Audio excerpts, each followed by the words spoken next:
Bon matin, bonjour, bienvenue au réveil pédagogique avec Madame la prof.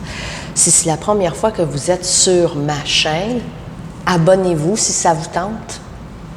Si ça ne vous tente pas, écoutez la vidéo, fast forward, avancez, vérifiez si ça vous intéresse. Si ça ne vous intéresse pas, moi, ma première job, ce n'est pas youtubeuse, c'est être prof. C'est ça mon gagne-pain. Je fais ça pour avoir une plateforme de créativité, pour partager du contenu, pour partager mes pensées, pour peut-être réfléchir à voix haute au sujet de phénomènes et d'événements d'actualité dans le monde de l'enseignement et de l'éducation. Bon. Donc, une gorgée de café, mesdames et messieurs. Il est 7h06 présentement. Du moins 7h06 dans mon bout du monde, de mon côté. Si vous m'écoutez ailleurs, il n'est peut-être pas 7h06. Mais je voulais prendre le temps de mentionner, premièrement, hyper important de s'occuper de sa santé physique et mentale. On est rendu au mois de mai et on est au bout du rouleau. Il y en a qui vont me dire, « Madame la prof, moi j'ai atteint le bout de mon rouleau au mois de novembre. » Ça arrive, mais c'est normal de se sentir hyper fatigué. Deux, c'est normal que les élèves se sentent hyper fatigués. Hey, pour la plupart de ces élèves, pour la majorité de ces élèves, c'est la première année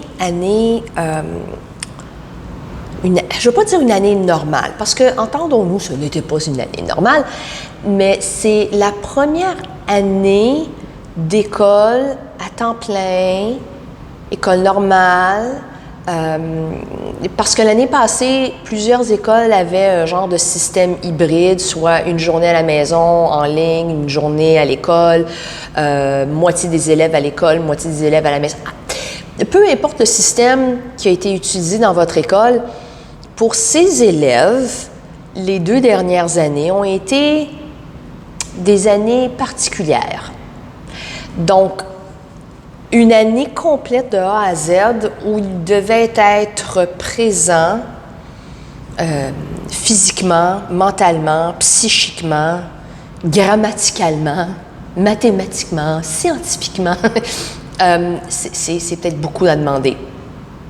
Donc, cela étant dit, si vous voyez des élèves à bout du souffle, compatissez, ils se sentent comme vous en ce moment. Donc moi j'essaie quand même de garder ça en tête tout en leur expliquant que, hey, deuxième étape, vos 60% de votre résultat scolaire, ça serait peut-être important que vous donniez un peu d'effort.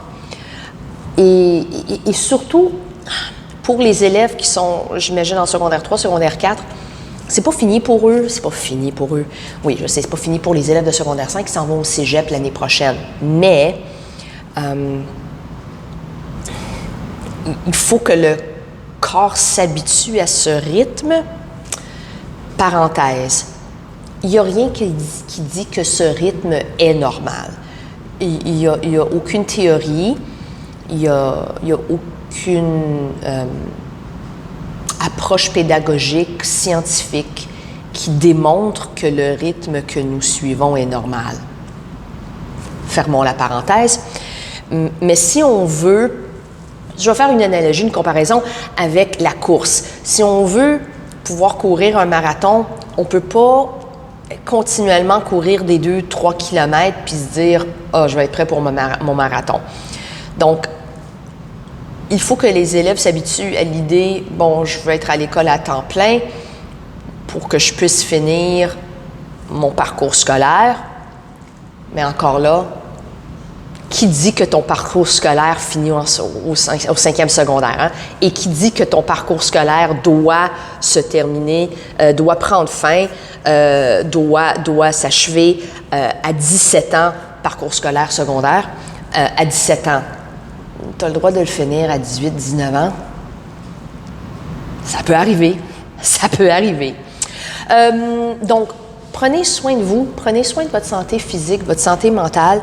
On vous a donné des journées de maladie, utilisez-les. C'est pas juste pour comme vous les monnayer à la fin de l'année. C'est le fun, oui, d'avoir un peu plus d'argent, de cash à la fin de l'année, mais si on veut profiter de cet argent-là à long terme, il faut s'occuper de soi à court terme. Puis ça, je veux pas que ça paraisse un peu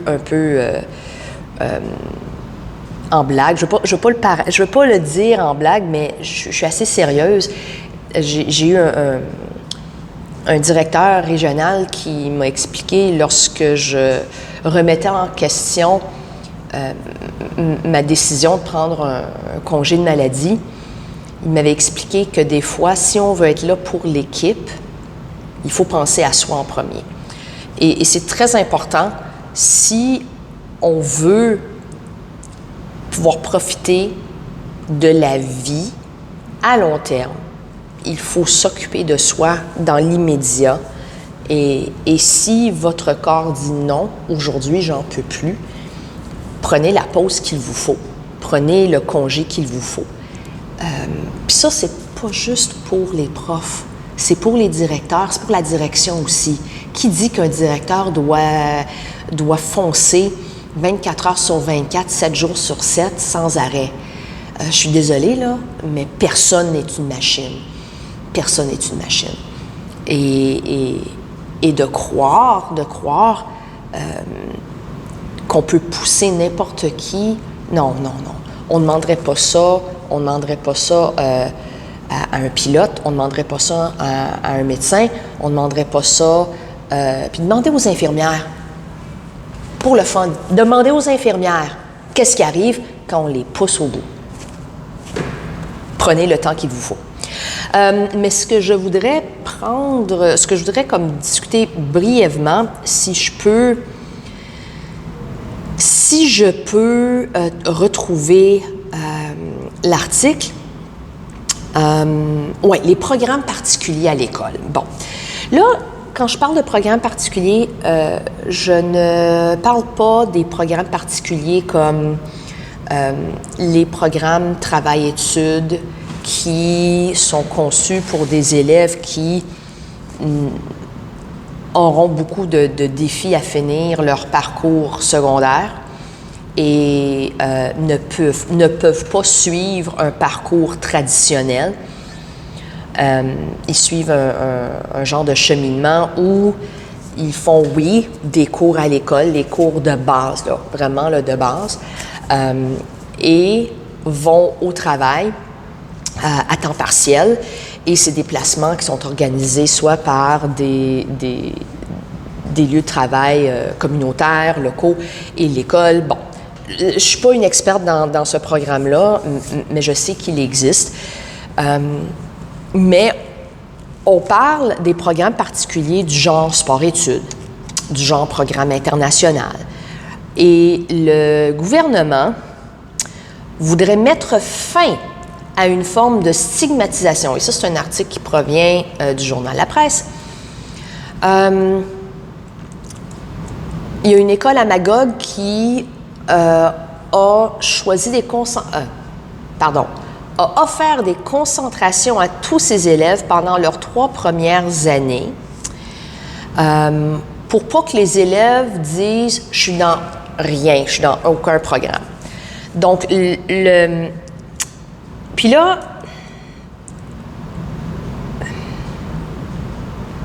je veux pas dire qu'on est... OK, l'idée d'être dans rien. OK. En secondaire 1, est-ce que tu es vraiment capable de dire « moi, je veux être dans un programme d'art ». Non, moi, je veux être dans un programme sportif. Vous allez dire oui, dans certains cas, il y a des élèves qui savaient exactement ce qu'ils veulent. Et il n'y a rien de mauvais à ça. Mais là, pour que le gouvernement dise, ben, il va falloir trouver une façon de créer une éducation plus équitable et permettre à tous les élèves de choisir une concentration pour pas qu'ils se trouvent dans un chemin régulier. Puis là, j'utilise les guillemets, là, sans ironie. Pourquoi est-ce une mauvaise chose d'être dans un programme régulier? Pourquoi est-ce une mauvaise chose de ne pas se retrouver dans une concentration? Pourquoi est-ce une mauvaise chose de ne pas savoir exactement ce qu'on veut? Moi, là, j'ai décidé d'être prof quand j'étais au cégep. Pas avant. Avant, à l'âge de 12 ans, 13 ans, je voulais devenir actrice. Et c'est à ce moment-là que ma mère m'a dit « trouve-toi un emploi, un bon emploi qui va te permettre de vivre. » C'est plus drôle quand je le fais en anglais. Donc, il a fallu que je change. J'ai voulu être avocate, j'ai voulu être hôtesse de l'air. Puis c'était seulement rendu... Bien, je savais au moins, à la fin de mon secondaire, en secondaire 4, 5, là, je savais que je ne voulais pas toucher les maths ni les sciences. Et c'est d'ailleurs pourquoi comme les jeunes disent, je cringe quand les profs disent, ben, prends-toi une science au cas. Au cas quoi? Au cas ou quoi? Au cas où tout à coup, je développe une envie folle de me lancer dans les sciences. Je savais, puis je pense qu'il y a des élèves qui savent ce qu'ils n'aiment pas. Ils ont peut-être encore de la difficulté à déterminer ce qu'ils aiment, mais ils sont très clairs. Non, je veux pas, j'aime pas. Donc, est-ce qu'il y aurait quelque chose de vraiment mauvais à ne pas se retrouver dans une concentration, à se retrouver dans un programme régulier? Puis oui, je comprends l'idée de la stigmatisation, mais c'est qui la cause, cette stigmatisation-là? Hein? Qui? Parce que c'est pas le système éducatif, en théorie. Qui crée cette... Oh! Votre fils est dans un programme hors études. Oh, c'est intéressant, ça. Oh, il est dans la concentration musique. Oh, qu'est-ce qu'il joue comme instrument? Oui, il y aurait potentiellement des préjugés, il y aurait potentiellement une attitude, des préjugés, des stéréotypes. Est-ce que c'est nécessairement... moi, je ne crois pas que ça provient du système éducatif, mais quelque part, on veut valoriser nos jeunes, on veut se valoriser peut-être en tant que parent, on veut se valoriser en tant qu'enseignant, mais se dire qu'une concentration est meilleure qu'une concentration régulière, ayant œuvré dans le programme international pendant de nombreuses années, je peux vous dire que ce ne sont pas nécessairement les meilleurs élèves qui se retrouvent dans le programme international. Mais c'est la même chose pour tous les programmes et toutes les concentrations. De dire qu'on a des élèves parfaits qui pourraient provoquer cette stigmatisation-là, des élèves forts, des élèves assidus, des élèves performant dans une concentration, contrairement à une autre, je pense que c'est un leurre. Je pense qu'on se trompe. Et d'avoir le gouvernement qui voudrait potentiellement payer les frais, couvrir les frais pour éliminer ce genre de stigmatisation, parce que pour aller dans ces programmes-là, il faut payer des frais. Je pense que la première chose qu'il faut se demander, avant de parler d'une élimination de ces frais de scolarité pour ces concentrations, c'est est-ce que vous allez trouver tous les profs pour ces concentrations-là? La pénurie, à ce que je sache, elle n'est pas terminée. Puis je veux bien croire que peut-être ces concentrations ou le fait qu'on offre des concentrations comme art-études, musique-études, sport-études, cuisine-études. Oh, ça serait intéressant. Oh oui. OK, là, je viens juste d'avoir une idée du tonnerre. Cuisine-études, ça serait pas une vilaine idée. Je me demande s'il n'y aurait peut-être pas d'autres problèmes à régler. Parce que veut pas, si disons une école dans une région éloignée voulait offrir un programme concentration hors-études, est-ce qu'on va trouver les spécialistes formés en enseignement, OK, pour enseigner à ces jeunes qui sont dans cette concentration-là?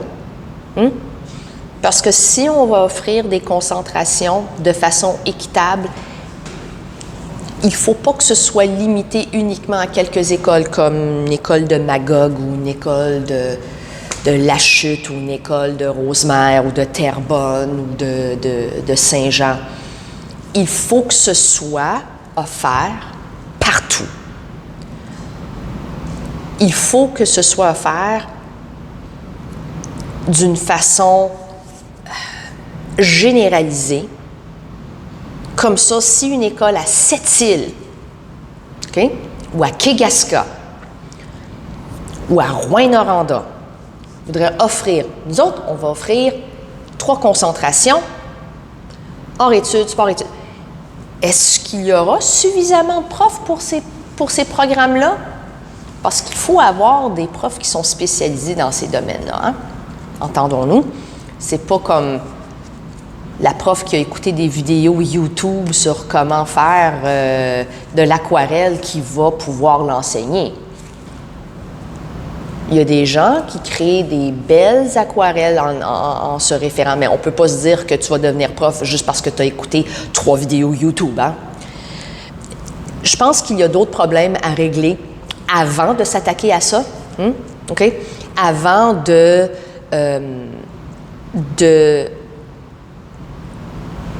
penser qu'un programme régulier, qu'une concentration régulière est insuffisante. Parce que j'ai connu plusieurs élèves issus de cette concentration régulière qui ont vécu de véritables succès. Un d'ailleurs est devenu un entraîneur pour, je pense c'était pour les Stingers de Concordia, et c'était un élève d'un programme régulier. Donc, avant de se dire qu'un programme régulier est insuffisant, puis on veut éliminer la stigmatisation dans une école à cause des différentes concentrations qui sont offertes, et le fait que les parents doivent payer pour ces... Malheureusement, il y a certains programmes, ce n'est pas l'école qui décide des frais et des coûts. Non, c'est l'organisme qui gère le programme. Puis là, j'entends des élèves qui arrivent, puis il va y avoir du bruit. Alors, je vais mettre fin bientôt à cette vidéo. Alors ça, c'était mes pensées. Je pourrais en parler beaucoup plus longuement, mais je voudrais finir ça à 20 minutes. J'ai déjà parlé beaucoup. Sur ce, mesdames et messieurs, je vous souhaite une excellente journée. Il annonce beau, il annonce chaud. Ça sent l'été, mais ça sent aussi mon café. Passez une excellente journée.